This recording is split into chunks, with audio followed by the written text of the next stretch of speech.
Hey there, beautiful people. It is Patrice Davis of Ready, Set, Go Consult, and of course, the CEO of Grants Works Consulting. And today, I'm going to talk about what you can do when you want to stand out as a consultant. For some reason, I'm hearing myself. So let's go ahead and close that other one out. I just closed that out. And so I'm hoping that you all can hear me. Can you go ahead and drop a note and let me know, hey, Patrice, I'm hearing you just fine.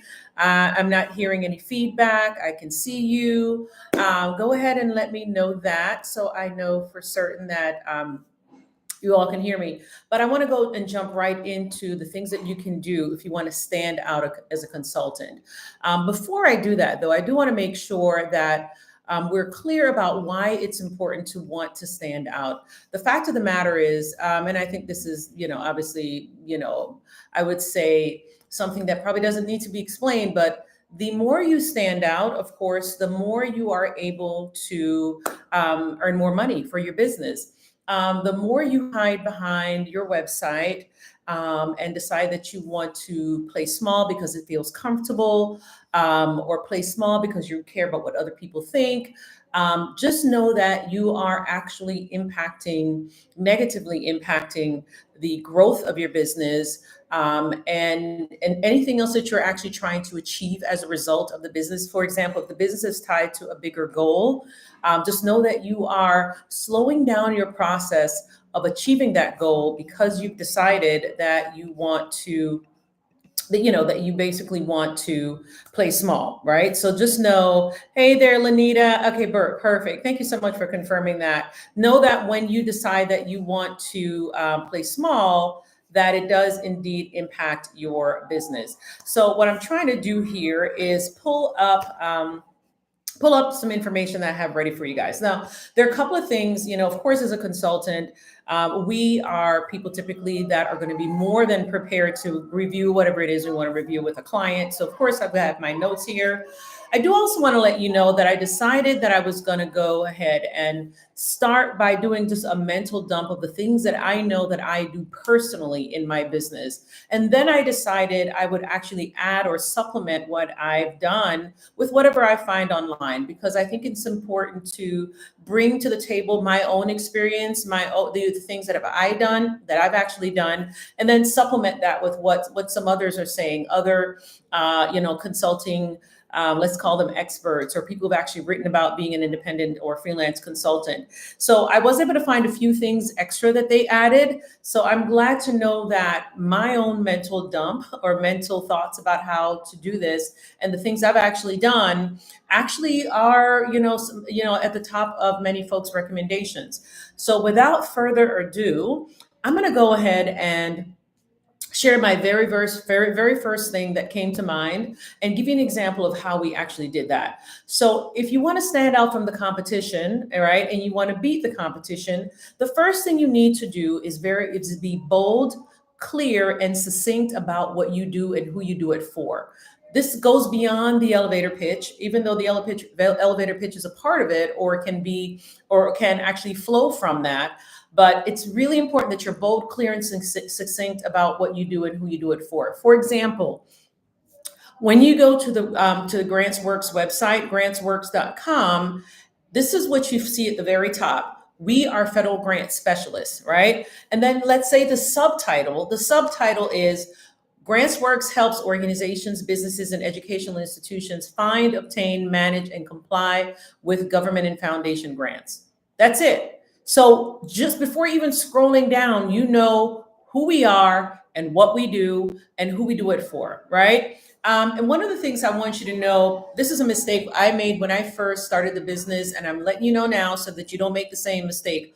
All the flowery language, I used to say GrantsWorks helps organizations, businesses, and educational institutions identify, apply for, right? It's a lot of words. I mean, I think it was even more complicated than that. The bottom line is the simpler the language, the better it's going to resonate, because for a number of reasons, especially if you work an industry that is not that, where not a lot of people are really even clear about what you can do for them. And I say that as a grant manager, a grant compliance expert, that a lot of times people come to the space thinking we are one thing, right? The only thing they know is grant writing. It's best if they come to your site and everything that they see on your website and your social media and your on your proposals are very clear that you are not a grant writer. You are indeed this, and this is who you do it for. Okay. The second thing I would recommend is to be bold and clear about how you're different. That I can't stress that enough. So I've already given you an example of how we show that we're different on our website. We are very clear that we are federal grant specialists. We're not like every other grant consultant or many other grant consultants. We are not grant writers.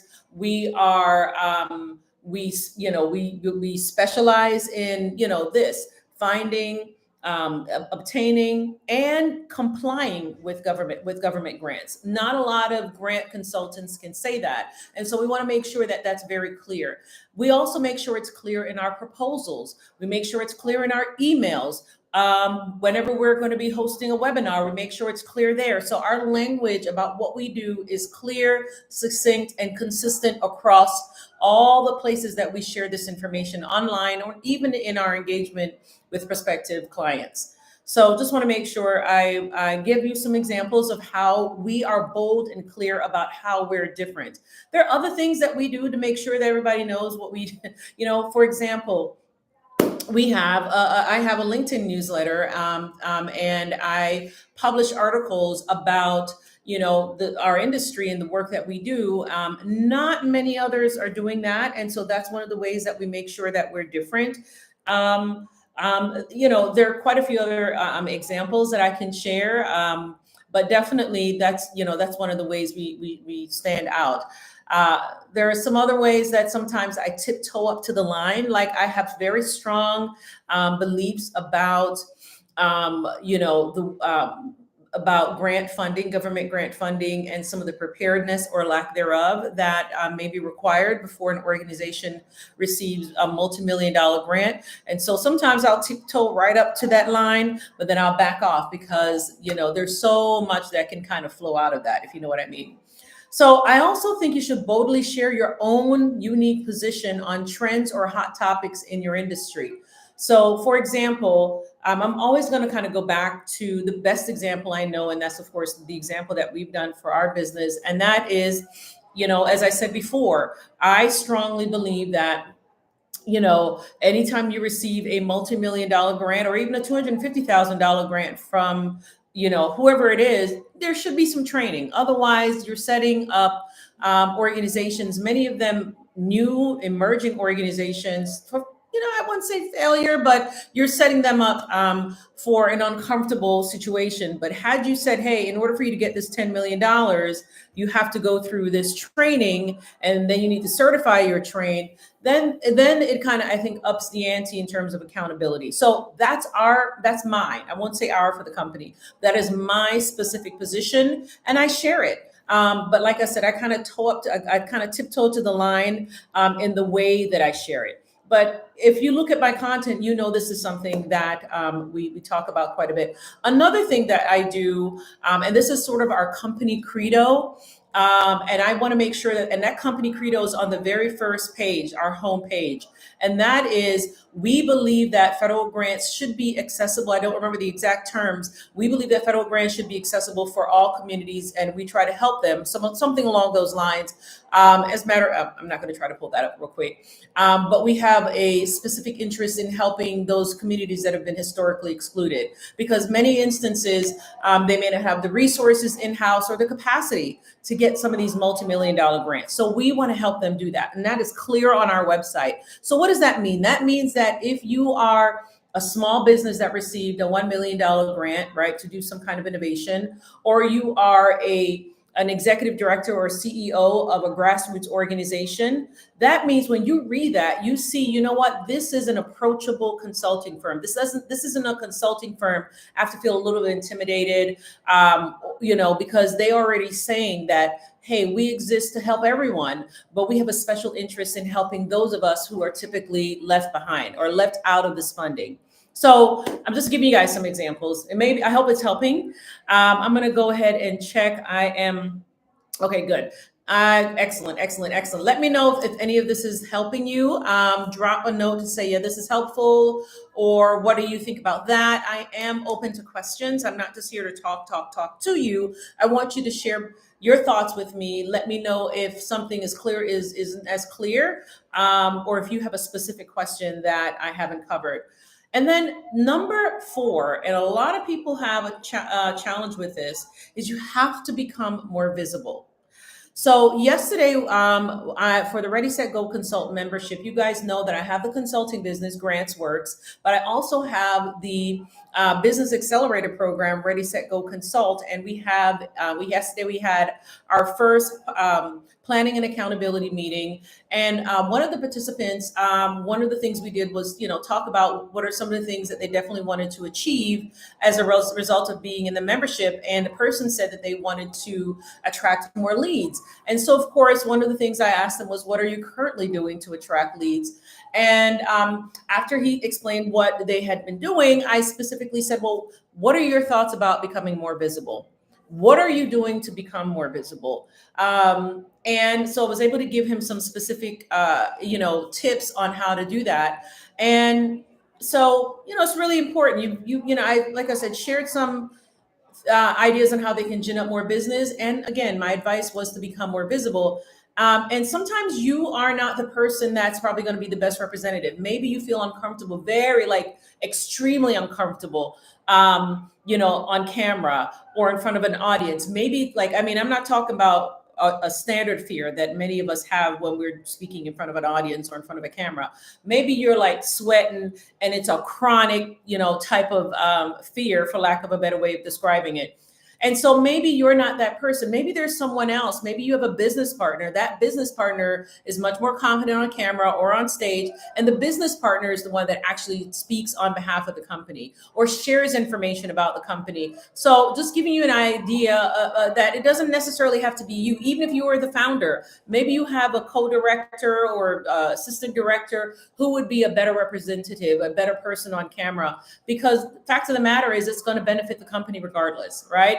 And that was advice I received from someone else, who wanted to, said, hey, sometimes you're not the best person to be representing the business because of some of those reasons I gave, but just know that that person can share outward, right? That can be the person is on camera. However, if you don't have a problem being that person that has the sales call once they've actually come into you to talk to you, of course, do that. But in terms of sharing outward, have someone else do it if you're not that right person. Another thing you want to do is you want to write blogs and maybe even consider a white paper. So for the longest time, I'm gonna go ahead and admit it, I kept wondering, okay, I need some clarity on a white paper. I've written blogs, I've written case studies, never written a white paper. So for the first, well, actually several times, I've actually looked up what a white paper is and realized we've actually been doing it.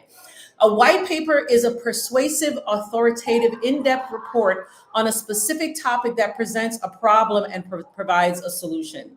So, that's one of the ways. The cool thing is once you write a blog and you write a white paper, if you don't want to do the white paper route, or you write case studies, sometimes your case studies can be made into nice, creative social media posts on LinkedIn. Your blogs on your website, when you post them on LinkedIn or post them wherever else, and there's a link for them to actually go back to your website, now you have someone back on your website.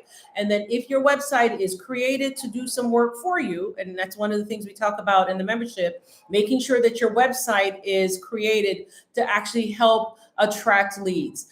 Then there's an opportunity for you to attract more prospects into your business. Another thing is you want to promote your wins, and as I said, your case studies. So there is a company that I'm aware of. Anytime they, have a win for their client, they're posting it on social media, and of course, they're trying to they do it in a way that's not. I'm going to use the word braggadocious. They do it in a way that's humble. Hey, so happy to be able to serve the people that I serve, love working with them. Happy to announce that our company has done XYZ, and as a result, our client can now do ABC. So just give you an example of how you can couch or position your wins, but definitely share your wins in your case studies. Another thing is to be consistent in your company's voice and look. So what does that mean? If you, let's say, I don't think that I need to explain that. If there's a certain way that you typically communicate about your industry, your thoughts about the industry, trends in your industry, try to be as consistent as possible, especially if the way that you're communicating is getting traction. It is attracting engagement. It is attracting feedback. People are actually reaching out to you and dropping into your DMs or reaching out to you on your website. So if that's working, don't change it, right? So just something to consider. I do have to say something we have to work on, right? We have no problem sharing. We share online quite a bit. One of the things we have to get better at is sharing with the intent of increasing engagement. So just want to make sure you're thinking about that, not just sharing outward to just keep sending out, hey, this is what's happening, finding ways to actually increase engagement online, because that's where, there's a conversation happening, right? That's something I know we definitely have to work on. I do want to make sure that you all know that I'm coming and doing these lives, not as a person who's doing it perfectly. I'm learning just like you are. I just may be a little bit further along the path. As a result of the path that I've taken, I'm able to share what we've done right and some of the mistakes that we've made. And that's definitely one of the mistakes that we've made. So definitely want to make sure you are consistent in your company's voice and look, right? That's why. So brand colors is not branding, it's just a feature of your brand, but they are important in terms of consistency. Once you establish your brand colors, make sure you use them consistently, okay? Now, another way that you can stand out from the crowd is speaking engagements, right? These are both paid and unpaid. I've had both paid up to 5 figures, and I keep saying that because that was pretty cool. That was almost multiple 5 figures, and so that was a pretty cool situation. Others have been 4 figures. And I've also had unpaid ones because, and I've learned this from other experts, that sometimes those unpaid speaking engagements can lead to other opportunities. So I've had an unpaid speaking engagement twice, once in November of last year, and then another one in early December. So yes, it does take time to prepare, right, for those speaking engagements, but you've got to think about the long-term benefits. So that last one in December, amazing long-term benefits. I've been engaging now with at least 6 of the people that we've met.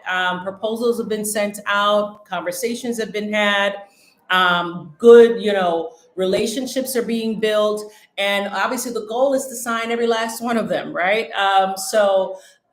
Just know that the cost, I've already factored in the cost to travel to this conference, speak on stage, prepare a presentation, have an exhibit table set up. All of those are costs, right? But my goal is to not just get a basic return on it. I want to have a much, I really want to have a really great return on investment. I want to basically way supersede what the funds that I spent being prepared for that conference, and of course speaking. So both paid and unpaid. Another thing you want to consider is, of course, professional associations. I can't speak enough about how important that is, and that shouldn't be a surprise. And so we, of course, belong to certain professional associations. And there are certain things that you can do as a member of a professional association. These are some of the tips that we share in the membership. I can't give out everything here on video. I'm already sharing quite a bit, but some of the things that we have done to maximize those are some of the things that we share in the membership. You also want to consider industry certifications. I was kind of late to the game on that one because my thing was, I'm coming with all this expertise. I'm doing all of these different things. Our business has accomplished all these great things. And I think I may not have been thinking enough about how important those industry certifications are, but they are, and I am personally currently working on them. And some other things that we're doing, also information that we share in the membership that will really catapult your business in your industry. I would say number 11, this is my final personal tip. And I do have a couple of other solutions that was recommended by someone else. My last personal tip, like things that we've done and are continuously doing for the business, is building and protecting your reputation. I cannot stress that enough. I have gotten, I would say last year, I would say probably 7, 8 clients were referrals last year. Brand new clients came to me, there were referrals. We heard you were so and so, you came highly recommended. So that's fantastic. That's already happened twice this year. We are just now January 2024. The second one was just 2 days ago. That conversation happened, I believe, was it yesterday? No, yeah, it may have been yesterday. Yes, I believe that conversation happened. The initial conversation happened yesterday. We had a follow-up meeting yesterday. But again, that initial conversation happened because they came and said, hey, you came highly recommended. I don't typically ask who. Really, I want to keep that conversation. I'd rather us keep that conversation flowing about what they're trying to do. I'm not trying to ask them to remember who referred us yet. Maybe, as maybe after we've signed the contract, right? Maybe I'll bring that up, but it's not that important. What's important is that I have been very intentional about building the company's reputation and protecting it. And this is something that I tell the contractors that have worked with us and our team members, actual employees that are, on staff at our firm, that building and protecting our reputation is so important because word travels fast. And if it turns out that you provided poor service or you did something janky, it's going to spread, right? So I'd rather keep the good things spreading out there. And so I'm very intentional about that. But yeah, reputation is no joke, y'all. Definitely protect your reputation. I see a question. It said, Monica, yes, this is good. I'm glad to hear that, Monica. Another thing, and so here are the other solutions that were recommended. And I'm gonna pause here to see if y'all have any questions, right? Before I go into some of the other recommendations. Any questions? Drop the questions in the chat. I'm gonna check it just a couple more times. Now, here is an example, actually two that I found from a different source. That these weren't my own ideas. Just so you all know, before every live, I just sit down, I just do it like a mental dump. Here are my thoughts. This is what I want to talk about. Depending on the topic, like the one I did on pricing strategy versus pricing structure versus pricing methods. That one, I wanted to make sure I came with some game. So I made sure I researched that and then obviously infused my knowledge, my experience, and how I use the difference between how I have used different pricing strategies, methods, and structures, right? So that's something that I'm going to definitely make sure that I come, prepared with some external expert advice on that. And then I infuse it with my own experience. This is something I know that I've been intentional about. And so it wasn't a problem for me to just go ahead and start flowing on what I've done.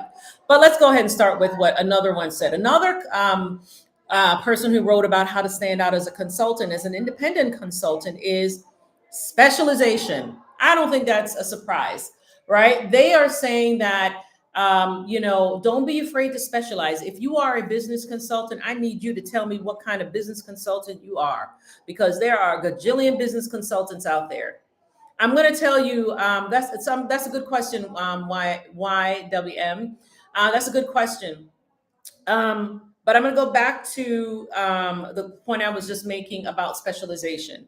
If you're an HR consultant, I need you to let me know exactly what about HR is your specialization. If you're an IT consultant, y'all know IT is a very wide field. What in IT makes you, where is your specialization? Are you specializing in cybersecurity? Are you specializing in, I don't know, something else that's related to IT? If you are a, y'all throw something else out there, an education consultant, right? Are you specializing in, building stronger curricula? Are you specializing in, how to, improve school outcomes? Are you specializing in, working with educational publishers so that they can integrate the newest, let's say, trends on learning? Are you specializing in, there's so many. So that's what I mean by specialization. So the idea is that please on your website, don't say I'm a business consultant. I need you to say I'm a business consultant who specializes in X. Okay. So just giving you guys some thoughts about specialization and making sure that you're very, very clear about what you do. I'm going to go back to what I say at the very top. What I say that we do is that we are federal grant specialists. You go to the website, that's the first thing you see. So if you are a company that's looking for a foundation grant specialist, you're not going to hang around. I'm okay with that because I'd rather not disappoint you. And I'm here talking about federal grants, and you're looking for me to help you figure out how to get a grant from, the so-and-so foundation. We can do that as well, but we specialize in federal grants, and that's where we're most comfortable. Because, fun fact, just in case you guys aren't aware of this, when you get grants from a foundation versus a federal government, foundation grants, there's a little bit of relationship building. At least there used to be much more. It's harder to get those relationships built because some of these foundations are doing things a little bit differently. But there's a different way that you go about getting the funding. Yes, you still write a grant application or a grant proposal. Yes, you still have to follow instructions. A federal grant or a government grant is very, very different. But I'm realizing I'm nerding out about grants. However, as I said before, you go to the website, we say we are federal grant specialists.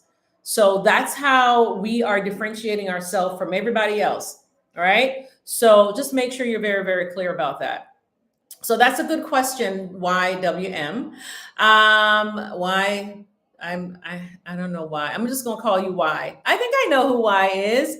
So when you do your white paper, one of the first, so you definitely want to put it on your website, right? You definitely want to share it in LinkedIn, especially in those specific groups that are in the industry that you're actually trying to you're going to be working in. So one of the first things you want to do, if you haven't already done it, is really find out what are those industry groups on LinkedIn that, number one, allow their members to post without everything being approved first. And even in those instances, that's okay. What you don't want is join a group where, number one, you have to wait for the post to be approved, and number two, the administrator or the administrators take like a week or two to actually approve posts, because that's a very, very long wait time. But definitely find out those LinkedIn groups that are related to your industry. Share your white paper on your website. As a matter of fact, what you may want to do is say, hey, I've just released so and so. Click the link to be able to read it. And then what you want them to do is click the link, go back to your website. Preferably on a page where they have to click one more time to actually open up that white paper. Because if you have it linked directly to the PDF, they read it, and that's great, but they're not able to actually go in other areas of your website. You really want them to see that button that says free consultation. You want them to see that button that says contact us to learn more. And so that's why I would rather risk them clicking just one more time by not having the link go directly to the white paper that opens up a PDF. I'd rather that link go to somewhere on a page on your website where the white paper is, so they just have to click one more time. But at least there's something on that page to get them to take action. Okay, did I answer that question? I'm hoping that was helpful. So yeah, definitely want to talk about specialization. So specialization is very, very, very important. And then industry events, not a surprise. And that's kind of similar to what I was saying about professional associations. Definitely go to industry events. There's some things that we have been intentional about this year ourselves as it relates to industry events. Number one, one of them I shared earlier. Just want to make sure that you are aware that those industry events can really, really be helpful as well. So I'm going to pause because I know, yes, I know I've been sharing, a lot of information, sharing some tips. Again, in order to learn more, definitely join the Ready, Set, Go Consult membership. We just had our first planning and activity meeting yesterday, and we're going to have them every single first Monday of the month we're aiming for 11 o'clock to make sure that members on the West Coast can join and they're not groggy and they can fully participate. But again, those planning and accountability meetings is when we actually set some goals. You tell me what your goals are that you want to achieve, right? Up to 4 people per PAM meeting. Tell me what you're trying to achieve, and then we develop a plan. It doesn't have to be an overly complex plan. Of course, the plan will be informed by whatever I can share to help you get there faster. Remember, that's the purpose of the accelerator, is to help you get to where you want to get faster. And then then at the next planning and accountability meeting, there's a report out. I'm asking you to let me know what you accomplished, what were the roadblocks, did you do it, right? And so that's why it's fantastic, because there's that accountability, there's the discussion, and you can learn from each other. Yesterday during the PAM, someone shared something I did not know, so I'm there learning as well. So just know that it's a lot of learning from each other. We can always learn from each other. And one of the things I shared with the people that participate is also there's a potential for you all to collaborate, right? Either collaborate within the membership or even collaborate outside of the membership. You know, maybe you guys do complementary work, and maybe you never know, you may be able to collaborate and go after a project or go after a contract together. So just want to make sure that I share that. So I'm going to end by sharing a pretty cool quote I found that you guys probably have heard this before. And I'm going to just kind of prepare the quote, or prepare a little bit for the quote before I share it, because it's going to hit a little bit harder. So one of the things that we have to remember that as independent consultants, whether we are already doing it or want to become an independent consultant, is that what makes us special, what makes us stand out, is the fact that we have very specialized expertise. A company can always go to one of the big four, right? One of the big four, we know what the big four consulting firms are: Ernst & Young, PricewaterhouseCoopers. I always forget the last two. I don't know why. KPMG is the third. I can't remember that fourth. I've actually been in a couple of audits with them in the past. But what happens is when a firm hires one of the big four, they typically have a senior director. Having worked with them, right, with some of my former employers, they typically have a senior director or VP, maybe not the VP, a senior director or some kind of lead come in, and they're primarily there to communicate with the decision makers of the organization. They're there to provide maybe a report out of whatever it is they found.